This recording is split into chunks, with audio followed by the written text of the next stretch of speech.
गवाना नया तकिया बिछवाना नया चोली के खोली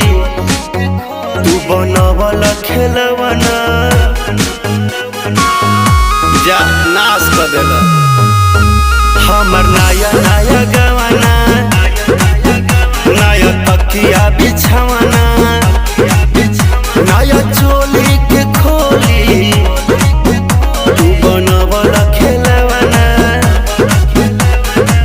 नया नुहर जानी बनी एक चोर राजा तेरा कमर बड़ा तोड़ राजा तनी जाई ना बहरिया